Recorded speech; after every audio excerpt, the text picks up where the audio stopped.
Hello friends and welcome back to my YouTube channel sweet moments. Last part में मैंने आपको बताया था कि जियांग चैन जेवुजुन की स्माइल एंड उसकी काइंडनेस से इम्प्रेस हो जाता है। तो अगर आपने puzzle marriage and hesitated bride का पार्ट 1 नहीं देखा है तो लिंक मैंने डिस्क्रिप्शन बॉक्स में दे रखी है, आप वहाँ से जाकर देख सकते हैं। तो आइए पार्ट 2 स्टार्ट करते हैं।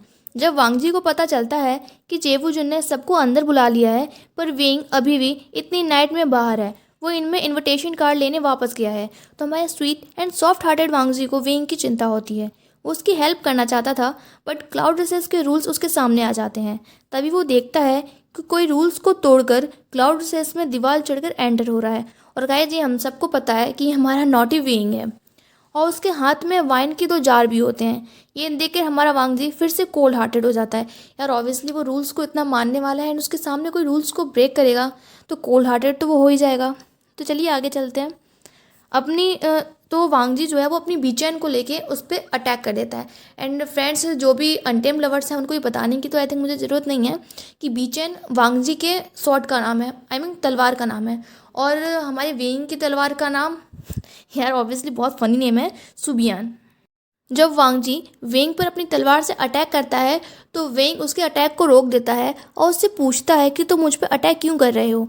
वांग जी उससे कहता है कि तुमने क्लाउड सेस के रूल्स तोड़े हैं। क्लाउड सेस में नाइट में कोई भी नहीं आ सकता और यहाँ वाइन पीना भी अलाउ नहीं है। विंग सोचता है कि जियांग चेन, तुम यहाँ इस कोल्ड हार्टेड वांग जी के साथ अपनी फ्यूचर लाइफ कैसे स्पेंड करोगे। और हमारा वांग जी सोच रहा होता है कि जिसने क्लाउड सेस में आते ही इतने सारे रूल्स तोड़ दिए हैं, मैं उससे मैरिज कैसे करूँगा। और फिर उन दोनों में फाइट स्टार्ट हो जाती है। दोनों एक दूसरे की फाइटिंग स्किल से इम्प्रेस हो जाते हैं बट तभी वाइन का एक जार विंग के हाथ से छूट जाता है और उसकी वाइन गिर जाती है। इससे विंग को बहुत गुस्सा आता है और वो वांग जी को उसके बर्थ नेम लंजा से बुलाता है। वांग जी को अपना ये नाम वेंग के मुंह से सुनकर बहुत ज़्यादा वार्म फील होता है बट और वो थोड़ी देर के लिए शॉक्ड भी हो जाता है। वेंग भी सोचता है कि उसे अपने फ्यूचर ब्रदर इन लॉ को इस तरह नहीं बुलाना चाहिए। तभी वांग जी वेंग के हाथ पकड़ता है और उसे वॉल्स ऑफ रूल्स के पास ले जाता है और उससे कहता है कि देखो तुमने कितने रूल्स तोड़े हैं। वेंग वहाँ के 3000 रूल्स देखकर शॉक्ड हो जाता है और कहता है कि हंगवांजुन, मुझे इन रूल्स के बारे में नहीं पता था और मैं तो बस अपने ब्रदर और सिजे को ढूंढ रहा था। पर वांग जी उसे लैन सिचेन के पास ले जाता है। लैन क्यूरेन सोचता है कि जिसने लैन सेक्ट में फर्स्ट डे आते ही इतने रूल्स तोड़े हैं उसके साथ यहाँ पर वांग जी कैसे रह सकता है।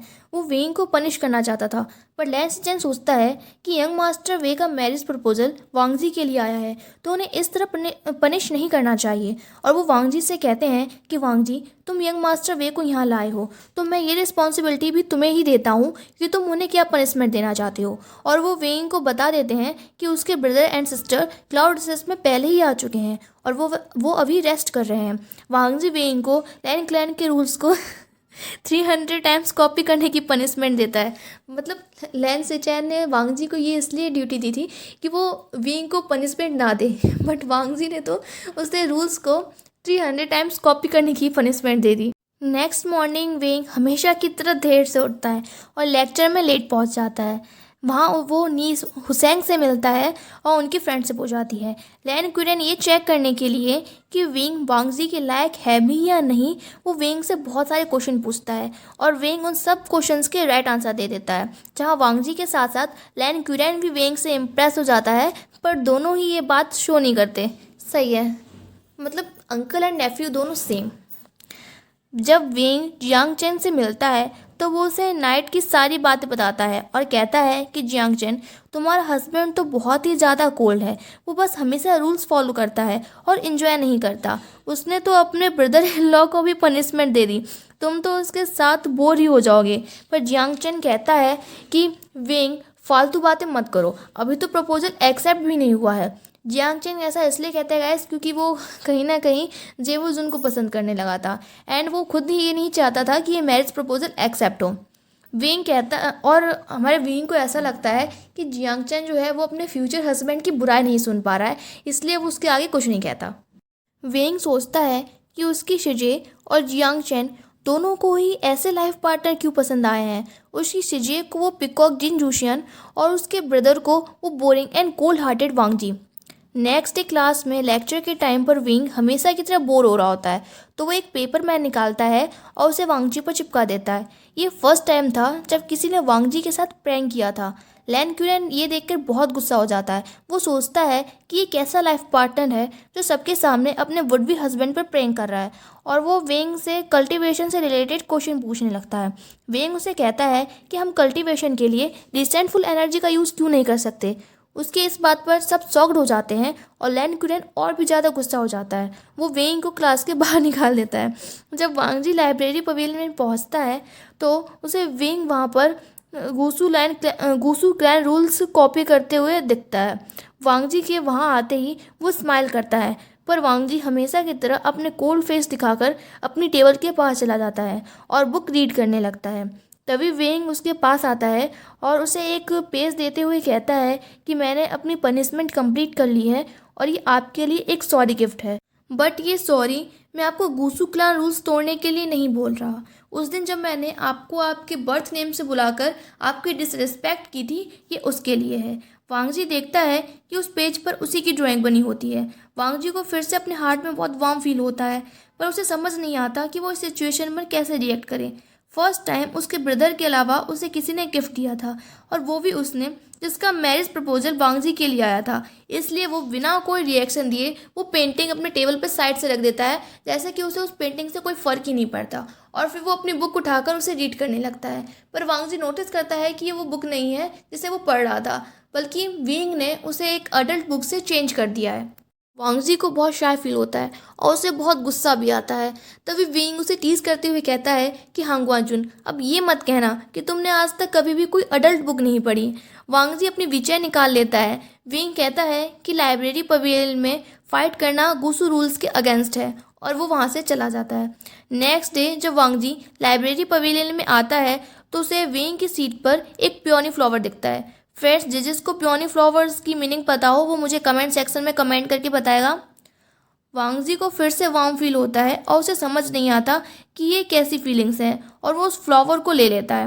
विंग जियांग चेन और नी हुसैन के साथ फॉरेस्ट में होता है और जियांग चेन से कह रहा होता है कि कौन कहता है कि सेकंड यंग प्रिंस को गुस्सा नहीं आता। और जियांग चेन, तुम्हें पता है उसने आज तक एक भी अडल्ट बुक रीड नहीं की है, वो वाइन भी नहीं पीता और ना ही कभी स्माइल करता है, तो फिर ऐसे हैंडसम फेस का क्या फ़ायदा जिसके साथ तुम बोर हो जाओ। नी हुसैन उससे कहता है कि वे ब्रदर, क्या आपने सच में हांगवान की बुक को एक अडल्ट बुक के साथ रिप्लेस कर दिया था। विंग हाँ कहता है और ज़ोर ज़ोर से हंसने लगता है।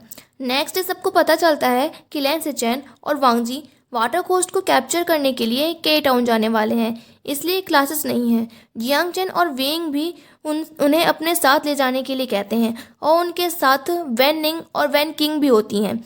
जेवुजुन ये सोचकर कि ऐसे वेंग और वांगजी को एक साथ टाइम स्पेंड करने का मौका मिलेगा, वो उन्हें अपने साथ ले जाने के लिए तैयार हो जाता है।